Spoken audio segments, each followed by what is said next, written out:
오늘 말씀에는 역사적 배경이 있습니다. 그 당시 헤롯 왕이 있었는데 그 왕이 죽자 그 아들이 로마 황제한테 왕위를 받기 위해서 갑니다. 그랬을 때 이제 종이라고 되어 있는데 요즘 말하면 청지기 아니면 뭐 직원들이겠죠. 예, 권한을 위임을 한 겁니다. 그래서 한 문화씩 해서 이제 직원들한테 나눠줬습니다. 이 문화가 일종의 화폐의 단위인데 은으로 화폐입니다. 대략 노동자가 100일 정도 일하면 얻을 수 있는 은전인 거죠. 다시 해서 이제 하루 일당 10만 원으로 계산하면 대략 한 1000만 원에서 1500만 원 정도 하는 가치가 있는 게 일문화입니다. 별로 이렇게 큰 돈이라 생각 안 하시는지 몰라도 며칠 전에 뉴스를 보니까 골드바 그 다음에 실버바가 상당히 이제 많이 올라가고 있습니다. 1온스당 100달러가 넘었다 이렇게 이제 뉴스를 들었습니다. 여러분들 온스란 단위가 우리는 그람이라는 단위를 쓰니까 온스라는 단위가 낯설긴 한데 여러분 지금 현재 올라가는 것이 금하고 은이 올라갑니다. 근데 금은 워낙 비쌉니다. 지금 금 한 돈이 지금 100만 원이 넘었다고 합니다. 몇 달 전부터 100만 원이 넘을 거라고 했는데 넘었습니다. 올해도 금값이 계속 오른다고 합니다. 이런 생각을 해봤습니다. 이제 이 금이나 은은 아브라함 시대 이전부터 고대부터 이제 굉장히 그 귀한 금속이죠. 그래서 귀금속이라고 합니다. 귀하다 그래서 귀금속인데 뭐 요즘에 배터리를 만드는데 히토류라는 거 하는 리튬 같은 게 들어가지 않습니까? 히토류는 희귀한 흙이란 뜻이죠.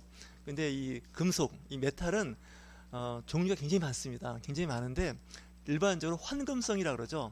그 금속을 현금으로 바꿀 수 있는 현금성이 좋은 그 금속은 제가 봐도 금입니다. 은보다는 금입니다. 근데 금은 워낙 비쌉니다. 1kg에 아마 1억 8천? 아마 머지않아 2억이 될 겁니다. 그래서 금을 보통 이제 미니 골드라 해서 100g, 500g, 300g 단위로 팔기도 합니다. 근데 은이 요즘에는 좀 인기가 있는데 올라가는 그 이제 상향 곡선이 훨씬 더 은이 더 빠르다고 합니다. 가격은 낮지만 제가 얼마 전에 어느 아는 분들하고 이제 은 이야기를 했는데 은 1kg이 대략 한 400만 원 정도 전후로 이제 거래가 된다는 얘기를 들었는데 생각을 해보십시오. 1kg에 400만 원하고 1kg에 1억 8, 9천하고는 차이가 너무 크지 않습니까? 오늘 이 귀인이 이제 왕권을 받으러 가는 사이에 이제 한 사람당 1000만 원에서 1500만 원, 쉽게 얘기해서 한 1500만 원씩 이제 나눠줬습니다. 뭐 이렇게 한번 생각해 볼까요? 제가 떠오고 싶은 게 사장입니다. 대표이사입니다. 그래서 여러분들한테 한 1500만 원씩 다 이제 나눠줬습니다. 그럴 일은 없을 텐데요. 일단 그렇게 치자고요. 1500만 원씩 다 나눠줬습니다. 그리고서 3년 후에 우리 계산합시다. 이렇게 했단 말이에요. 그렇게 하면 이야기가 굉장히 쉽습니다. 근데 그 귀인이 왕권을 받고 돌아왔습니다. 아켈로라고 하는 그 분봉왕입니다. 이제 그가 돌아왔는데 일단 그 이제 분봉왕이 되기 전에 유대인들은 굉장히 그를 싫어했습니다. 미워했다는 얘기죠. 뭐 역사적인 배경을 얘기하자면 좀 길어지니까 이야기하지 말고 결국 왕이 돼서 돌아왔는데 결국 뭐겠습니까? 맡긴 돈을 어떻게 관리했느냐 이거 아니겠습니까? 여러분들은 1500만 원이 생기면 그 1500만 원을 어떻게 재테크를 하시겠습니까? 머릿속에 한 번도 생각 안 해보셨죠? 뭐 그런 돈도 없고 여유 돈도 없고 날마다 빡빡하게 살고 있으니 뭐 이렇게 그 돈에 대한 여유가 없으니 투자라는 생각을 못 하죠. 근데 부자들은 보면 빚은 빚대로 관리하면서 투자를 하는 겁니다. 예를 들어서 연 5% 이자를 내고 있다 그러면 투자해서 연 10%, 20% 수익이 난다 그러면 빚을 갚는 게 아닙니다. 그 돈을 어떻게 한다고요? 재테크를 해서 투자를 하는 겁니다. 그랬을 때 사람들은 이제 여러 가지 생각을 합니다. 혹시 원금을 손상받지 않을까? 뭐 예를 들어서 주식 같은 경우는 그 원금을 보장받지 못합니다. 회사가 잘 나갈 때는 괜찮은데 잘못 나가면 회사가 소위 말해서 망해버리면 그 주식은 가치가 없어져 버립니다. 회사가 잘 나가면 그 주식은 계속 오르게 되겠죠. 그랬는데 그 중에 한 사람은 한 문화를 갖고 10배의 수익, 10문화를 남긴 겁니다. 그래서 오늘 착한 종이호라고 했던 그 착한 종의 사람은 어떤 사람이었냐면 1,500만 원을 맡겼더니 1억 5천만 원의 수익을 창출해서 이야기를 하는 겁니다. 1억 5천이 남았습니다. 이렇게 이야기하는 겁니다. 그리고 또 한 사람은 5문화, 그래서 7,500만 원이 됐습니다. 이렇게 얘기하는 거예요. 1,500만 원을 주셔서 제가 3년 동안 잘해서 7,500만 원이 됐습니다. 이렇게 얘기하는 거예요. 근데 세 번째 사람이 문제입니다. 한 문화를 줬는데 이거를 수건에 싸서 잘 장롱 밑에 두었는지 땅에 파서 어디다 묻어놨는지 모르겠지만 묻어놓은 겁니다. 3년 후에 와서 보니까 1,500만 원이 그대로 있는 거예요. 근데 이 종은, 이 직원은 어떤 생각을 했냐면 이 왕을 무서워한 거예요. 혹시 원금 손상받으면 혼날 것 같다는 거예요. 그러니까 가장 안전한 방법은 잘 도둑맞지 않게 지키고 있는 것이 좋은 거다라고 생각을 한 겁니다. 여러분들도 그런 생각 안 드시겠습니까? 야, 돈이 있는데 이거 어떡하지? 괜히 투자했다가 돈 원금 손상받으면 안 되는데 그냥 이자가 낮지만 2%지만 은행에 잘 두는 그런 방법을 선택할 수 있습니다. 근데 보니까 1년에 인플레이 되는 거 보니까 3, 4% 이상 인플레이가 되는 거예요. 다시 해서 2% 은행에 맡기면 4% 인플레이가 됐다면 연 2%씩 원금이 손해를 본 겁니다. 그래서 그걸 3년을 그냥 평균을 하면 6%의 손해를 본 겁니다. 그러니까 1,500만 원에 대한 6%를 손해를 끼친 겁니다. 그랬을 때 이 왕이 들어와서 하는 말이 뭘까요? 그 한 문화를 뺏어서 10문화 있는 사람한테 주면서 10고을을 다스릴 권세를 주는 거예요. 왕이니까 가능하잖아요. 뭐 도지사를 세울 수도 있고 시장을 세울 수도 있는 거 아닙니까? 요즘 말로 말하면 다시해서 그 능력을 평가받았다는 거예요. 저는 이 말씀을 묵상하면서 좀 불편해요. 빈익빈 부익부예요. 가난한 사람은 있는 것도 빼앗깁니다. 한 문화에 있는 것도 빼앗겨서 그냥 상태가 더 안 좋아지는 거고, 10문화에 있는 사람, 이 사람은 이미 벌써 10문화를 남겼기 때문에 수익을 많이 냈기 때문에 가만히 있어도 이미 부자입니다. 근데 그 사람한테 줘버리는 겁니다. 그러니까 그 사람은 11문화가 된 거죠. 그러니까 1억 5천 플러스 1,500만 원이 더 생긴 겁니다. 그 성경을 이렇게 묵상하다 보면 어떤 때는 참 냉혹한 표현을 할 때가 있습니다. 용서하고 관용하고 긍휼로 이렇게 가는 경우도 있지만 어떤 때는 이러면 안 되지 않나? 이런 생각이 들 정도입니다. 마태복음에는 달란트 비유를 들고 있는데 사람들의 그 재능, 여러분들 TV에 나오는 그 연예인들을 탤런트라고 하지 않습니까? 재능입니다. 그 사람의 능력인 거죠. 근데 능력을 발휘하지 않는 사람들이 있다는 거죠. 우리 그리스도인들이 여기에 해당되지 않을까 하는 생각이 들어요. 그리스도인들이 여러 부류가 있습니다. 교회 안에서도 보면 어떤 사람은 어떻게 하든지 부를 창출해 보려고 노력하는 사람들이 있습니다. 내가 이 돈으로 건물을 사서 임대업을 하면 좋겠다 해서 임대업을 하는 분도 계시고, 어떤 분은 이 돈을 가지고 안정적으로 재테크를 하려면 채권을 삼으면 좋겠다. 국채라는 게 있지 않습니까? 우리나라에서도 국채를 팔고 있고요. 미국에서도 국채를 팝니다. 그래서 얼마든지 쉽게 이제 살 수가 있습니다. 아마 여러분들 가지고 있는 스마트폰으로도 얼마든지 사고 팔 수가 있는 시대가 되었습니다. 그리고 들여다볼 수도 있고요. 시대가 참 좋아졌습니다. 문명의 이기가 발달하면 발달할수록 여러분들이 활동하기가 참 좋습니다. 특정인에 한해서만 알고 있는 특정 정보가 이제는 일반인들한테 다 공개되고 있습니다. 의학도 마찬가지입니다. 여러분들이 병원 가서 엑스레이 찍은 사진 그냥 스마트폰으로 찍어서 진단을 내려달라 그러면 AI가 이야기합니다. 전문적인 것은 의사에게 물어보십시오. 하지만 간단하게 얘기해 줍니다 하고 이야기를 하는데 상당히 정확하게 보고 있습니다. 오히려 병원에 있는 전문의 의사 선생님들도 그 MRI, CT를 일단 AI한테 돌려봅니다. 그리고서 내 생각과 뜻이 맞는지 맞춰보는 겁니다. 왜냐하면 그 의료용 AI가 얼마나 똑똑한지 우리 김포에 있는 그 종합병원에도 AI가 접목된 CT와 MRI 결합된 기기가 들어왔다고 광고를 할 정도입니다. 그러니까 CT하고 MRI 이런 기계가 결합된 데에 AI까지 접목했으니까 일단 사진만 찍으면, 그죠? AI가 먼저 다 검색을 해서 결과를 이미 쫙 정리해 주는 거예요. 전문의는 그걸 보고서 자기가 그동안 경험한 것과 같이 맞춰보는 거예요. 근데 일단 필터링이라고 하죠. 여과를 해준다는 거예요. 혹시 내가 볼 수 있는 오류가 있지 않습니까? 오류를 기계가 벌써 오류를 잡아주고 있다는 거 아닙니까? 사람이라 해서 완전하지도 않습니다. 그렇기 때문에 상호 간에 서로 협진이 되고 있다는 거 아닙니까? 전에는 사람만이 모여서 전문가들끼리 이야기하던 것이 이제는 일반인들도 조금만 공부하면 알 수 있는 그런 시대가 되었다는 것이죠. 다시 주식 얘기를 하면 옛날엔 주식에 대해서 상당히 분석하는데 시간이 오래 걸렸고 전문가가 아니면 그 용어 자체도 이해를 못했습니다. 그래서 대부분의 전문가들도 굉장히 어려워했는데 AI한테 물어보면 AI가 대답을 해준단 말이죠. 그래서 요즘에 보면 그 투자 상품에 보면 AI가 접목된 그 상품들이 있습니다. 아예 거기다 상품에 AI가 접목되어 있다고 돼 있습니다. 물론 모든 상품들이 다 그렇게 될 겁니다. 아마 펀드 매니저도 다 그거 보고 있을 겁니다. 여러분들 특히 요즘에 인공지능 AI 때문에 온 세상이 정말 정신없이 바쁜 세상입니다. 근데 그것 때문에 사람들이 많이 이제 걱정도 하죠. 특별히 로봇가 나왔는데 AI가 접목되는 이 로봇은 상상을 초월합니다. 그런데 여러분들 인정할 거 인정하셔야 됩니다. 교회도 마찬가지입니다. 신학자도 성도들도 인정해야 됩니다. 왜냐하면 그런 시대가 왔다는 것에 대해서 두려워할 필요도 없고 저는 오히려 좋습니다.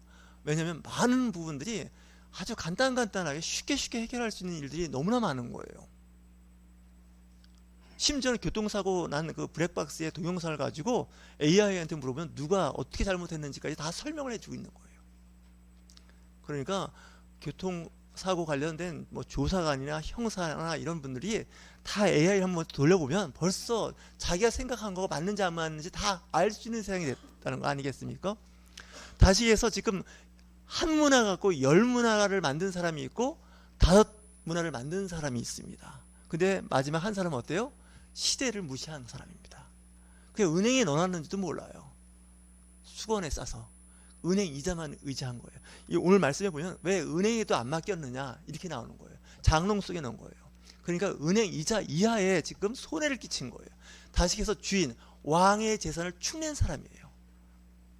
그래서 나중에 끝에 가면 무슨 말씀이 나오는지 알아요? 그 자를 죽이라는 거예요. 내가 왕이 되는 걸 싫어하는 사람이었다는 거예요. 왕이 부자 되는 걸 싫어했던 거죠.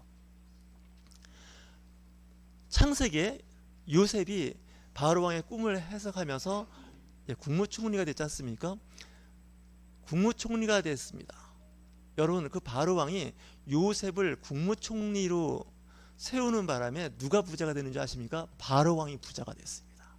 그 애굽 땅의 모든 재산이 누구 재산이 되는지 아십니까? 귀족도 아니고 신하도 아닙니다. 다 왕한테 재산이 다 올인하게 된 거죠. 그러니까 사람 하나 잘 세우면 회사가 직장이 크게 성장하고 부흥할 수 있다는 거 아닙니까?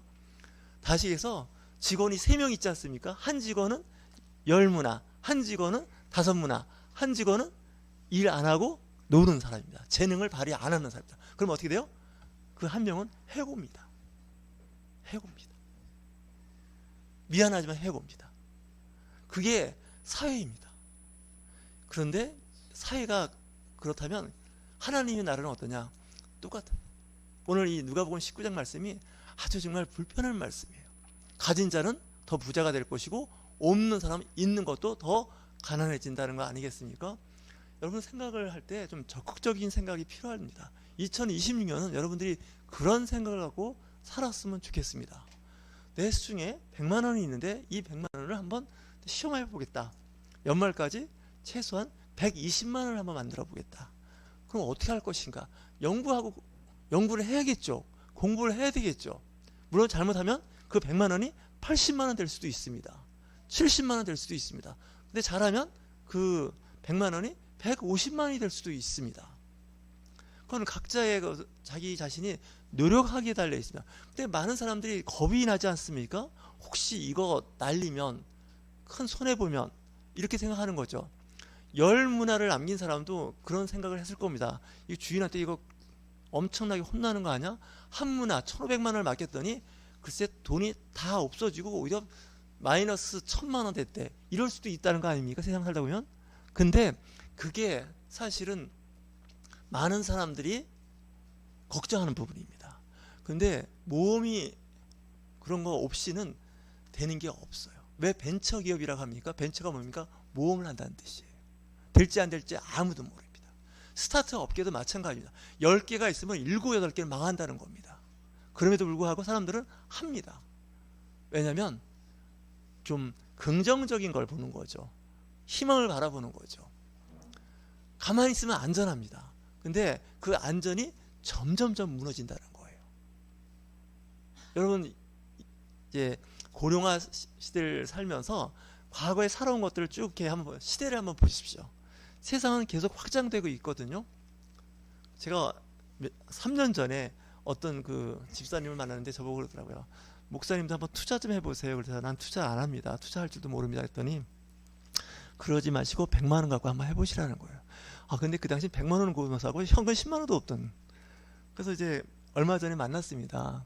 만났더니 목사님 어떻게 투자하셨어요? 했더니 아니요. 그랬더니 제가 분명히 2, 3년 전에 투자라고 했는데요. 그랬더니 그때 제가 그랬죠. 난 투자할지 모르니까 내가 차라리 돈이 있으면 100만 원을 말기 때문에 본인이 투자하면 본인 반 갖고 반 내가 가져도 좋겠다고. 나 그거 신경 쓸 여유가 없다 그랬더니 상 무시하는 거예요. 필요 없다는 거예요. 본인이 해봐야 한다는 거예요. 그래야 배운다는 거예요.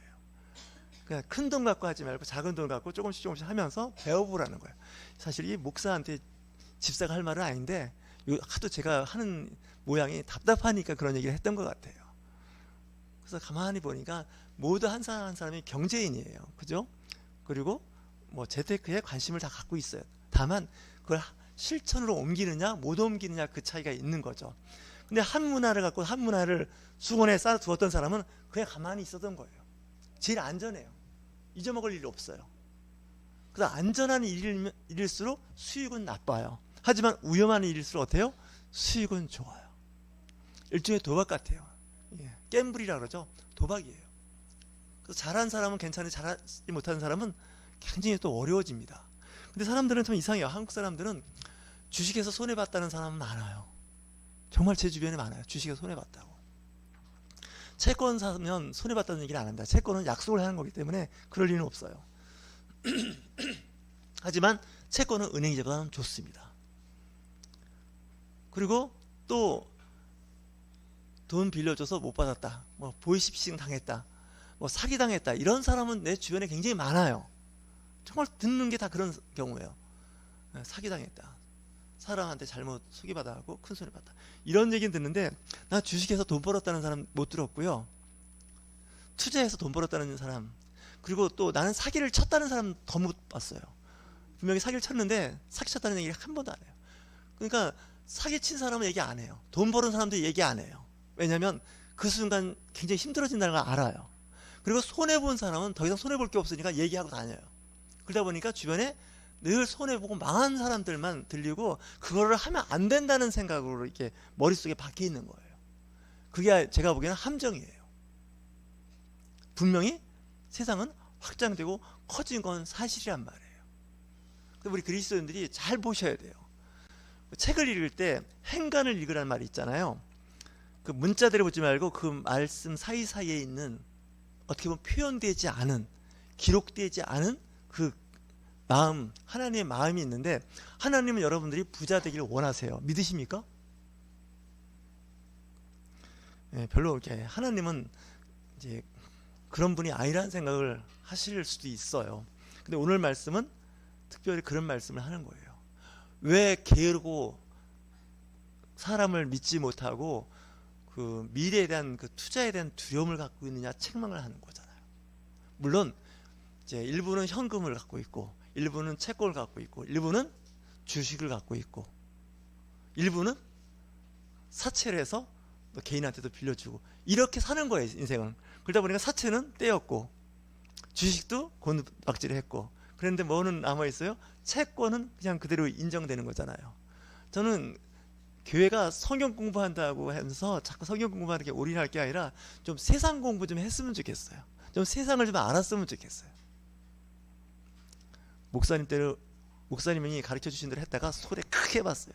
이런 사람들은 막 교회에서 떠들고 다닐 거예요. 말하고 다닐 거예요. 목사님 말 못 믿겠다고. 근데 목사님 말 듣고 돈 버는 사람은 가만히 있을 거예요. 왜냐고요? 밥 사라고 할까봐. 그죠? 한턱 내라고 할까봐 말 안 하는 거예요. 그러니까 결국 뭐예요? 교회에 대해서 안 좋을 때만 이야기하는 분위기만 만들어지는 거예요. 여러분들 이야기 나왔으니까 노태우 대통령 때 주식이 한참 오르락 내리락 했습니다. 근데 노태우 대통령이 한 말씀이 하나 기억나요. 주식이 떨어지면 주식이 떨어졌다고 막 정부에 대해서 항의하고 난리 쳐갖고 정치적으로 개입해서 주식을 올려놓잖아요. 그러면 뭐냐면 주식 올려놔서 고맙다고 자기한테 한마디도 안 한다는 거예요. 대통령한테. 이게 사람들의 마음이에요. 고마워할 줄 몰라요. 그렇지 않습니까? 그리고 섭섭하고 기분 나쁘고 나한테 손해 끼친 것만 뼛속 깊이 새기고 있는 거예요. 이렇게 되면요, 복을 못 받아요. 조금씩 만원, 2만원 생긴 거를 한번 투자를 해보세요. 괜찮아요. 그것도 학습이에요. 저는 이런 생각을 해봐요. 왜 성경에서 이 한문화를 가지고 장사를 하라고 했을까? 이게 장사하는 이야기예요. 내가 주식 얘기했지만 이건 장사하는 얘기예요. 어떤 사람은 한문화 갖고 1,500만 원어치 물건을 사서 팔았는데 계속 불린 거죠. 복리라는 거 아시죠? 복리로 계산해서 계속 올라간 거예요. 요즘엔 세계가 24시간 돌아가는 세상이에요. 우리는 지금 12시를 향해서 지금 시간은 가고 있지만 지구 반대편은 지금 밤 12시예요. 한쪽에는 잠을 자지만 한쪽에서는 깨어있는 것이 지구예요. 그래서 과거에는 우리나라만 봤어요. 우리나라 주식만 봤어요. 왜? 우리나라는 낮에만 열리잖아요. 근데 밤에는 어디가 열려요? 지구 반대편 캐나다, 미국에서 주식시장이 열리는 거잖아요. 그러니까 24시간 돌아가는 체제가 현재예요. 그래서 AI 시대가 너무 좋더라고요. 너무나 좋은 거예요. 근데 성경은 AI 시대를 이야기하고 있어요, 사실. 다만 그 당시 사람들이 AI에 대해서 모르니까. 하지만 분위기는 똑같아요. 다시기해서 성경에 나오는 창세기에 있던 그런 사건들이 지금도 일어나고 앞으로도 일어날 거예요. 왜냐? 아브라함이 어떻다고요? 그 평생에 은과 금과 가축이 많았다는 거예요. 은은 그 당시 현금이에요. 오늘도 문화 얘기했죠. 은전이에요. 은이 1,500만짜리예요. 그러니까 요즘 말하면 일문화는요, 실버바 1kg짜리 3개에서 4개 정도 가격이에요. 여러분들한테 실버바 4개에서 뭐 그 이상 실버바를 1kg을 다 줬어요. 오, 좋으네. 이렇게 줬을까? 얼마나 좋겠어요. 근데 게으른 사람은 어떻게 해요? 수건에 잘 싸가고 장롱 속에 잘 놔둔 거예요. 근데 한 사람은 그 이상을 불린 거 아니겠습니까? 그래서 월급만 받아서는 그냥 생활을 하는 거고요. 다른 데서 김포에 왔더니 공장이 많아요. 수천 개입니다. 근데 공장 하시는 사장님하고 이야기했더니 공장이요? 이거 돌려봐야 적자 내지 현상 유지도 어렵대요. 공장이. 왜냐? 다 값싼 중국이나 베트남이나 인도에서 만들기 때문에 가격 경쟁력이 없대요. 그럼 어떻게 하냐? 그랬더니 땅값이 올라간다는 거예요. 땅값이 올라가서 가치가 올라간다는 거예요. 그래서 은행 가서 대출 받아서 직원들 월급 주고 그런데요. 공장 돌려서 되는 게 아니라는 거예요. 이 사람은요, 제가 보기엔 지혜로운 사람이에요. 어떤 사람이 유튜브에다 그런 걸 올렸어요. 이거만 하고 끝낼게요. 철물점 아시죠? 동네 철물점. 요즘에 다이소 때문에 철물점이 될까요? 잘 안 됩니다. 다이소 가면 다 있습니다. 뭐 꽃기호도 있고요. 요즘에 웬만한 마트에 가면 그 철물점에서 파는 거 다 팝니다. 근데 이 철물점이 망하지 않는다는 거예요. 저도 철물점을 종종 이용해 봤는데 가보면 철물점 주인이 없을 때가 더 많아요. 문 잠겨 있고. 그러면 그분이 그냥 노느냐? 아니라는 거예요. 출장 가갖고 수도꼭지 얼어 터진 거, 배수구 얼어 터진 거, 이런 거 하면서 출장비를 받는데 그 돈이 괜찮다는 거예요. 그리고 여러분들 기계 다이소에서 부품 샀다고 해서 수도꼭지 여러분들이 고치겠습니까? 못 고친다는 거예요. 왜? 몽키 스패너 이런 게 있어야 되거든요. 스패너가 없잖아요. 또 사는데 어때요? 맞아요? 안 맞아요? 또 안 맞아. 바꿔달라고 할 수가 없어. 이미 뜯었기 때문에. 그죠? 그럴 바에는 어떻게 해요? 차라리 철물점에 있는 분한테 얘기해서 그분이 철물점에서 철물 파는 게 아니에요. 그런 거 다 할 줄 아는 분들이에요. 그죠? 그래서 그분들이 노임을 받는 거잖아요. 그래서 철물점이 망할 것 같은데 안 망한다는 거예요. 그리고 재고는 엄청 쌓여 있잖아요. 그 엄청나게 있는 쌓여 있는 것이 억대가 넘는 물품이라는 거예요. 근데 이 철물점은요, 두고 안 팔려도 없어지지가 않아요. 음식하고 달라서. 그죠? 음식이 상하지도 않잖아요. 그 얘기는 뭐예요? 그 1억짜리가 2억, 3억 올라간다는 거예요. 네, 고철값이 올라가잖아요. 그리고 그 나사목 같은 것도 처음에는 100원짜리가 시간이 지나면 300원, 400원 한다는 거예요. 그러니까 철물점이 망하고 없어질 것 같은데 오히려 아들한테 물려준다는 거예요. 그 가게를. 그 관리하는 인맥까지 다. 그래서 그 철물점을 통해서 우리가 보면 허름하고 시대에 뒤떨어진 것 같지만 그 철물점이 잘 된다고 하면서 그 유튜브에 올렸는데 제가 많은 걸 깨달았어요. 시대에 뒤떨어진 것 같고 아무것도 아닌 것 같아도 그 재고 자체가 가격이 계속 올라가는 거예요. 그리고 살다 보면 다 아파트 살지만 뭐 타일 하나 떨어진 거 붙이는 것조차도 쉽지가 않아요. 저도 해봐서 알아요. 만만치가 않아요. 싼 거 사다 붙여봤는데 안 맞고 바꾸고 막 그러면 어때요? 힘들었잖아요. 차라리 내가 그 시간에 다른 걸 해서 차라리 재테크해서 돈을 버는 게 낫지 그 주방 수도 꽂지 않냐고 화장실 만지는 거요. 이게 보통 일이 아니에요. 여러분을 이 세상을 볼 때 좀 잘 보셨으면 좋겠어요. 시간은 그냥 가요. 근데 나중에 하나님 앞에 언젠가는 계산할 때가 올 거예요. 제가 과학고등학교에 가서 한번 강의를 몇 번 한 적이 있었는데 거기 중고등학교 선생님들이 그러더라고요. 학생들 진학 지도를 해야 되는데 선생님이 하는 거 하면 괜찮냐고 저한테 묻는 거예요. 근데 제가 제 분야에서 제가 할 수 있는 이 확률은요 0.0001%도 안 돼요. 그걸 일반화시키면 굉장히 위험해요. 그래서 과학 선생님들이니까 수학을 하던 물리를 하던 화학을 하던 생물을 하던 생명과학이겠죠? 지구과학을 하던 그 분야의 전문가가 되라 그랬습니다. 전문가. 상위 0.1% 0.01%면 더 좋겠죠. 아니 상위 1% 정도만 돼도요 진짜 성공한 인생이 될 수 있습니다. 똑같은 16년 학교 교육을 받아도 정말 잘 활용해서 생활하는 사람이 있는가 하면 명문대학을 나오고 그 16년 동안 생활했음에도 불구하고 40이 넘더라도 취업을 못해서 정말 근심 걱정하는 사람들이 많다는 거 아닙니까? 여러분들 자기 몸의 상품 가치를 좀 높여보세요. 특히 그리스인들은 허구한 날 그냥 아스팔트 가서 데모만 하지 말고 그 시간에 뭔가 좀 재테크하고 이 사회를 밝게 유익하게 만들 수 있는 생각을 해봐야 돼요. 아무 생각 없이 그냥 몰려다니지 마시고 아셨죠? 예.